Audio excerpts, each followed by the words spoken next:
حضرت مولانا روم رحمۃ اللہ علیہ اپنی کتاب میں بڑا سبق آموز واقعہ لکھتے ہیں۔ آپ فرماتے ہیں کہ ایک مکتب کا استاد بڑا محنتی تھا۔ مکتب کے بچے استاد کی طرف سے مسلسل محنت اور پڑھائی کی وجہ سے تھک گئے تھے۔ انہوں نے کچھ دن رخصت حاصل کرنے کی تدبیر کی۔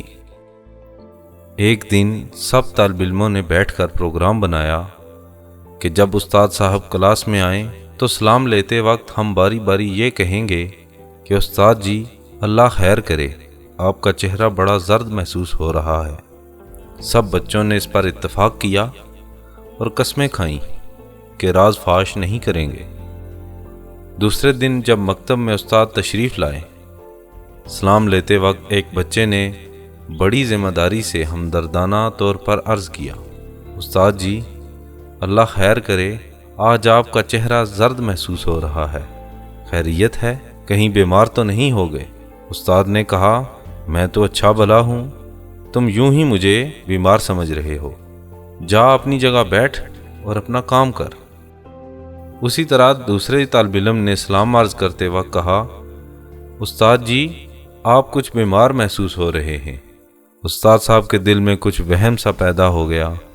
ساتھ ہی تیسرا طالب علم آیا، اس نے بھی جھک کر سلام عرض کیا اور کہا کہ استاد محترم لگتا ہے آپ آج کچھ بیمار ہیں، آپ کے چہرے کا رنگ زرد نظر آ رہا ہے، اللہ خیر کرے اور ہمارے استاد جی کو بخیریت رکھے۔ الغرض ساری کلاس نے استاد کو بیمار بتایا اور ان کا وہم بڑھتے بڑھتے یقین کے درجے تک پہنچ گیا۔ استاد جی کو صحیح کا سر میں درد محسوس ہونے لگا۔ استاد صاحب بیماری کے وہم سے سست ہو گئے، چادر اوڑھی اور آہستہ آہستہ گھر کی طرف چل پڑے اور بچوں کو کہا کہ مجھے گھر آ کر سبق سنا دینا۔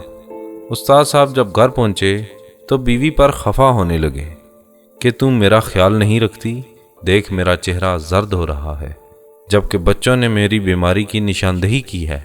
بیوی کہنے لگی آپ تو بالکل ٹھیک ہیں، آپ تو بیمار ہیں ہی نہیں۔ استاد صاحب نے اسے جھڑک دیا اور کہا جا میرے لیے بستر بچھا۔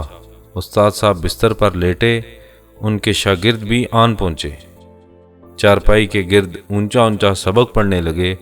لڑکوں نے گھر سر پر اٹھا لیا۔ استاد محترم نے کہا ارے کم بختو، تمہیں پتہ نہیں میں بیمار ہوں اور تم شور مچا رہے ہو، میرا سر پھٹا جا رہا ہے، جاؤ اب چھٹی کرو، اگر جیتا رہا تو کل پڑھاؤں گا۔ لڑکے دل ہی دل میں ہنستے ہوئے گھروں کو بھاگ گئے۔ گھر والوں نے پوچھا تم بے وقت کیوں آ گئے؟ انہوں نے کہا ہمارے استاد صاحب بیمار ہو گئے ہیں۔ دوسرے دن بچوں کے والدین استاد صاحب کی بیمار پرسی کرنے کے لیے ان کے گھر آئے تو کہنے لگے صبح تو آپ اچھے بھلے تھے۔ استاد صاحب بولے میری بیوی نے مجھے نہ بتایا کہ میں بیمار ہوں، خدا لڑکوں کا بھلا کرے، مجھے وقت پر بتا دیا، بس اب آپ دعا کریں کہ اللہ تعالیٰ مجھے شفا عطا فرمائے۔ والدین لا حول ولا قوت پڑھتے پڑھتے اپنے گھروں کو چلے گئے اور کہنے لگے ایسی بیماری کا کوئی علاج نہیں، نہ کوئی دوائی ہے۔ اصل میں استاد محترم کو کوئی بیماری نہیں تھی سوائے وہم کے۔ تو ناظرین محترم، مولانا روم اس واقعے کو بیان کر کے ہمیں یہ سبق دینا چاہتے ہیں کہ وہم کا کوئی علاج نہیں۔ تو وہ ہم پرست آدمی سے جو عقیدہ چاہیں لوگ منوا لیتے ہیں، لہٰذا وہم سے بچنا چاہیے اور اللہ پر توکل کرنا چاہیے۔ اللہ رب العزت ہمیں اپنی فرما برداری میں رکھے اور اپنی بارگاہ سے یقین کی دولت عطا فرمائے، آمین یا رب العالمین۔